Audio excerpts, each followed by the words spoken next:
Na aula anterior, abordando aí os 13 princípios da fé judaica nessa jornada até a conversão genuína aí à fé do povo de Israel, nós falamos sobre um dos 13 princípios fundamentais que foram definidos por Ramban, Moshe ben Maimon ou Maimônides, né?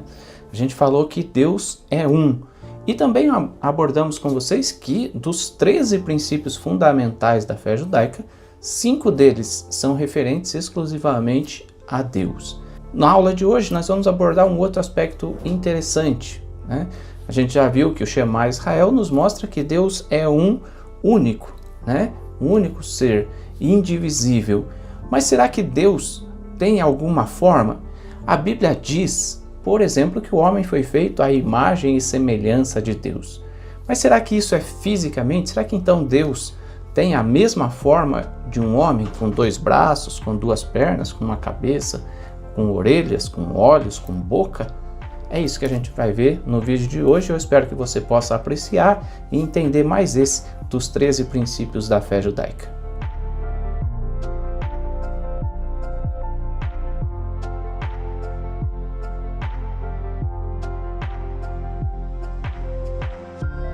Olá meus amigos, Shalom Aleichem, sejam todos bem-vindos a mais um vídeo do nosso canal da Sinagoga Havat Chesed. E se você tem apreciado a nossa série sobre a conversão e agora abordando os 13 princípios da fé judaica, não deixe de dar o seu like aí, de compartilhar o nosso link nas suas redes sociais para que mais pessoas também possam conhecer os princípios da fé judaica.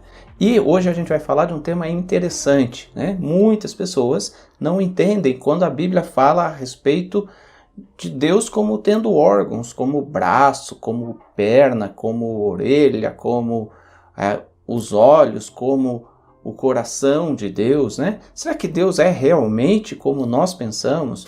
Ou será que isso é uma analogia? Será que isso tem algum outro simbolismo? Vamos ver. Como a gente já disse, né? Essa é uma sequência e a gente está abordando aí os 13 princípios da fé judaica.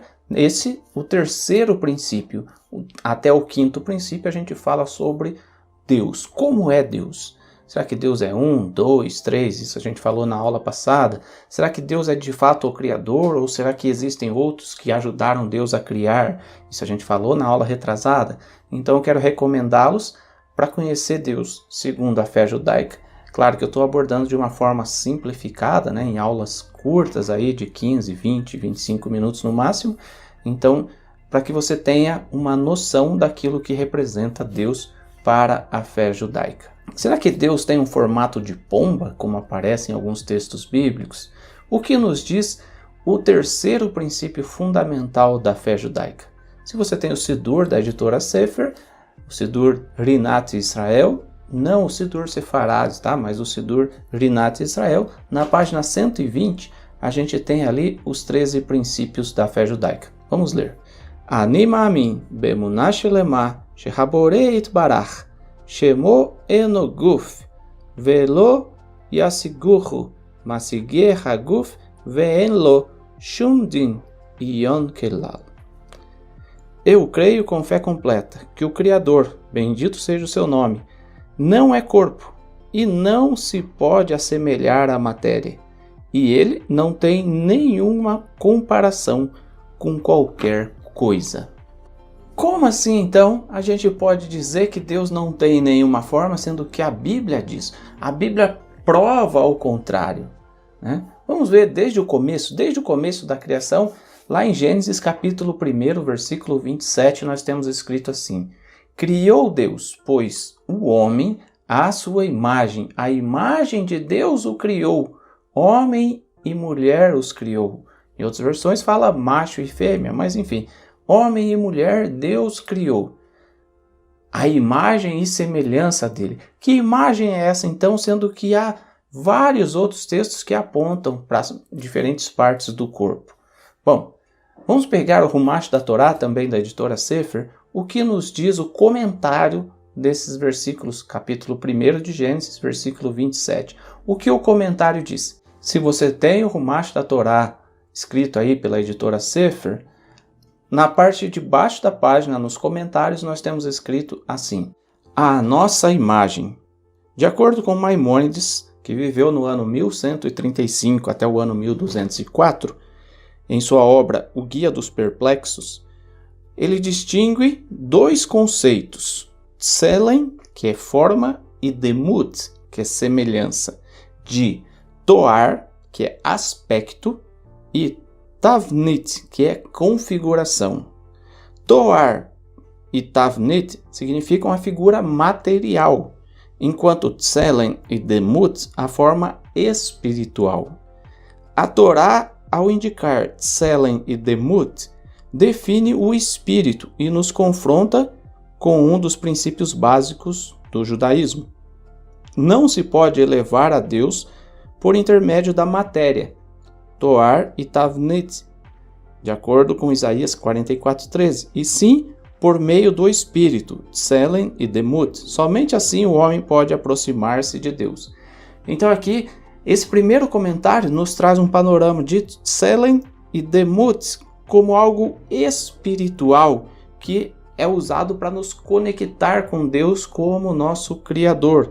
Esses termos, Toar relacionado com aspecto e Tavnit relacionado com configuração ou formato também, né? Esses são termos materiais. Aí tem um outro comentário que fala a sua imagem, com a imagem criada por Deus para formar o homem, o que não significa a imagem própria de Deus, pois Deus não tem forma alguma, como está explicado no terceiro dos 13 princípios da fé de Maimônides. En lo demut haguf ve'eno guf.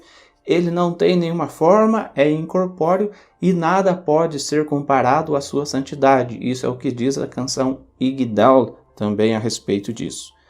Mas tem um outro comentário ainda. A imagem de Deus o criou. O homem foi criado com uma semelhança espiritual de Deus. Narmânides, um outro rabino, que viveu do ano 1194 ao 1207, interpreta estas palavras como a imortalidade do homem.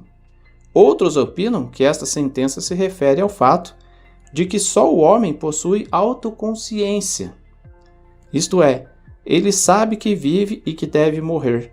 Geralmente é aceita a interpretação de Irache, que entende nesta expressão o privilégio do raciocínio, a capacidade de observar a realidade e deduzir conclusões racionais. Um outro rabino filósofo, Sadia Gaon, que viveu no ano 882 até o 942, sugere que a imagem de Deus se refere ao domínio do homem sobre a terra, assemelhando-se ao Criador. Olha quantas abordagens podem ser feitas baseado apenas no versículo de Gênesis que fala o homem sendo feito à imagem de Deus, né? A imagem espiritual, a imagem de Deus no conceito de o homem como Senhor da criação, né? Então são vários atributos aí, várias formas que pode ser interpretado não meramente a forma física. Os atributos de inteligência e de domínio expressam a mesma qualidade, ou seja, a capacidade criativa do homem. Aí eu sei que nesse versículo fala macho e fêmea os criou. Será que o homem era hermafrodita ou será que Deus criou o homem e mulher ao mesmo tempo? Então, lá na frente, em Gênesis capítulo 2, versículo 21, a Escritura conta em detalhes como Deus fez para criar a mulher, sem qualquer contradição entre ambas as passagens. Tá? Então, Deus criou o homem, fez a partir da sua costela a mulher, a sua companheira, e assim Deus fez a ambos, que está ali em Gênesis capítulo 1, versículo 27, macho e fêmea os criou, como ambos sendo parte do processo criativo de Deus. Tá? Agora a gente vai tentar abordar um pouco mais de outros versículos bíblicos que nos apontam para as partes do corpo do homem como sendo partes do corpo de Deus, para que a gente tente entender um pouquinho mais desse conceito. Tá? Vamos começar por Êxodo capítulo 31, versículo 18. E tendo acabado de falar com ele no monte Sinai, deu a Moisés as 2 tábuas do testemunho, tábuas de pedra, escritas pelo dedo de Deus. Então aqui a gente vê que Deus tem dedo, é claro, né? Será? Vamos ver um outro texto que está relacionado com isso. Deuteronômio capítulo 9, versículo 10 nos diz assim: Deu-me o Senhor as 2 tábuas de pedra, escritas com o dedo de Deus. E nelas estavam todas as palavras, segundo o Senhor havia falado convosco no monte, no meio do fogo, estando reunido todo o povo. Agora, como que a gente explica o dedo de Deus escrevendo aqui? Vamos lá. Voltamos aí ao Rumash da Torá, na página 533 tem um comentário acerca disso, apontando assim: escritas com o dedo de Deus. Esta expressão é para realçar a origem divina do conteúdo das tábuas e a sua elevada mensagem para os homens. Então, escrita pelo dedo de Deus quer dizer que veio proveniente do próprio Deus. Você já deve ter ouvido uma expressão: aqui tem o dedo de tal pessoa. Para quem gosta de futebol, você vê sempre os comentaristas falando a respeito disso. Fala assim: esse aqui é o dedo do técnico. Será que é o dedo do técnico numa jogada? Será que tem o dedo físico dele? Ou será que tem o planejamento, a organização, o pensamento daquele técnico na jogada? Será que é o dedo físico de Deus? É evidente que não, né? Os mandamentos não foram escritos com uma mão ou com o dedo de Deus. Mas então por que a palavra fala dessa forma? Para que nós possamos entender que veio originário do próprio Deus, como obra de Deus, as tábuas com os 10 mandamentos, tá? Agora a gente vai ver o que diz o Rabino Aryeh Kaplan, baseado nesse livro aqui, Ani Maamin, os princípios de Maimônides, os fundamentos da fé judaica. Se você tem esse livro, na página 25 ele fala assim: o terceiro princípio afirma que Deus é totalmente imaterial.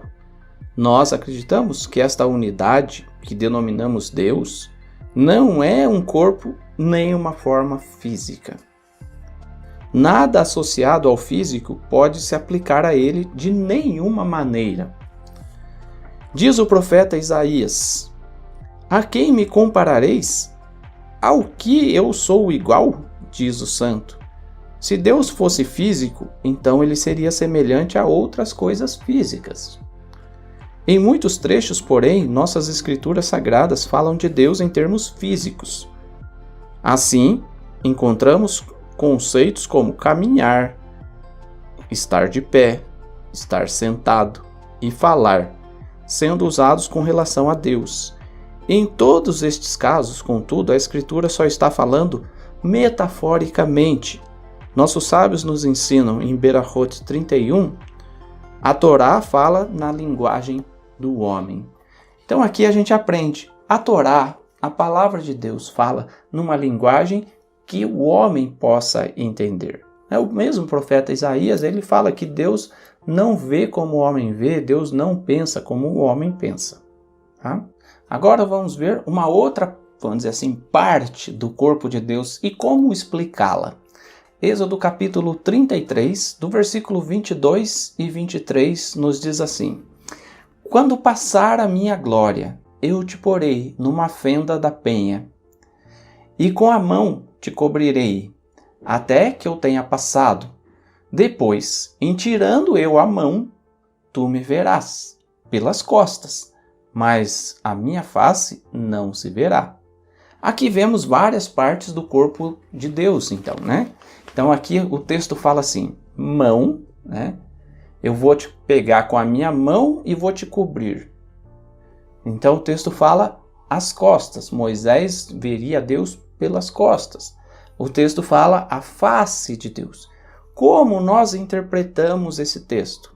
Bom, vamos começar lá atrás no versículo 18. O que nos diz o versículo 18 do capítulo 33?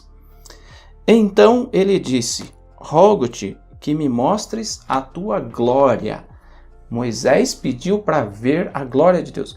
Mas como ver fisicamente, né? Moisés também não estava falando fisicamente, mas ele queria ver o esplendor, a presença de Deus, sentir a presença de Deus na sua plenitude. Tá? Aí Deus fala com ele. Se Deus fala com Moisés, obviamente você vai imaginar que Deus também tem a boca, né? Mas então como a gente vai explicar isso aqui? Vamos lá. Voltando ao livro de Aryeh Kaplan, ele fala assim: O que Moisés desejava era conhecer a verdadeira natureza de Deus. Ele queria compreendê-la tão bem quanto alguém conhece uma pessoa quando contempla o seu rosto. Neste caso, as feições da pessoa ficam gravadas na mente daquele que vê, e ela é vista como um indivíduo distinto de todos os outros. É claro, quando você observa as feições, o rosto de uma pessoa, você consegue identificá-la, né? E é isso que Moisés desejava. Ele queria compreender a natureza de Deus, a tal ponto que ela estaria separada em sua mente de tudo o que mais existe. Então, se Moisés compreendesse a natureza de Deus, a plenitude da glória de Deus, ele ia conseguir diferenciar Deus plenamente de tudo o mais que existe. Assim como quando a gente olha para o rosto de alguém, para os nossos filhos, por exemplo, a gente consegue identificá-los e diferenciá-los de qualquer outra pessoa que haja no mundo. Deus respondeu a Moisés que isto era impossível. O homem jamais é capaz de compreender isso. Assim ele disse a Moisés: não podereis ver a minha face, pois nenhum homem pode ver-me e viver. Mas Deus revelou coisas a Moisés que nunca haviam sido reveladas antes e que nunca serão reveladas de novo. Na sua mente, Moisés era, portanto, capaz de distinguir Deus de tudo o mais que existe. Mas isto era apenas como ver as costas de uma pessoa, quando só se pode enxergar o seu corpo e a sua roupa. Pode-se ainda distingui-lo como um indivíduo, mas isso não é o mesmo que ver a sua face. A Torá alude a isso quando fala que Deus disse a Moisés: verás as minhas costas, mas o meu rosto não verás. Então, o que a gente vê aqui? Que quando Moisés pede para ver a glória de Deus e Deus fala: você vai me ver pelas costas, o que significa é que Deus permite a Moisés experimentar uma pequena parte da sua glória. Quando a gente presencia uma situação, por exemplo, pelas costas, vê alguém pelas costas, a gente não sabe qual é o formato do rosto, a gente não sabe se a pessoa tem barba ou não, né? A gente não sabe se ela tem uma cicatriz no rosto que a identifique, a gente apenas vê o formato do corpo da pessoa. Assim Moisés veria a Deus, apenas uma sombra daquilo que era a glória de Deus. Essa é a forma de entender. Se você ler o comentário da Torá, na página 265, diz que não se pode conceber e compreender Deus diretamente, mas podemos chegar a Ele pelas costas, isto é, pelas consequências e causas. Quando estudamos o mundo, a natureza, chegamos a Deus, podemos ver a sua obra. Então, é natural que quando você vai tirar férias nas montanhas, num hotel fazenda, ou se você vai a uma praia isolada, um lugar em que não tem a ação do homem propriamente, você fala: eu consigo ver Deus na criação aqui. Olha, como alguém pode ver esse lugar e não ver Deus, né? E não acreditar em Deus? É basicamente dessa forma. Então, um outro aspecto aqui é como explicar a mão de Deus nestes versículos, então. Cobrir Moisés com a mão. O que acontece? Se eu cobrir a lente dessa câmera que você está assistindo com a mão, você não consegue me ver plenamente, né? Ou você não consegue me ver, mas vê a minha mão. Isso significa que Moisés seria impedido de ver a plenitude de Deus, tá? A plenitude da glória. Nessa analogia, o rosto. Então, o que Moisés viu? Se você vê o rosto de uma pessoa, você consegue definir a cor dos olhos, por exemplo, né? Moisés não conseguiria definir Deus plenamente. Então, acho que você já entendeu basicamente o conceito aqui, né? Eu imagino que agora você já tenha percebido a questão metafórica das partes do corpo de Deus, né? Então eu quero convidar você hoje a fazer um exercício. Tente explicar para mim, coloca aí nos comentários, né? A que se refere o texto de Isaías capítulo 59, 1 e 2. Diz assim o texto: eis que a mão do Senhor não está encolhida. Como você entende isso? Eis que a mão do Senhor não está encolhida para que não possa salvar, nem surdo o seu ouvido.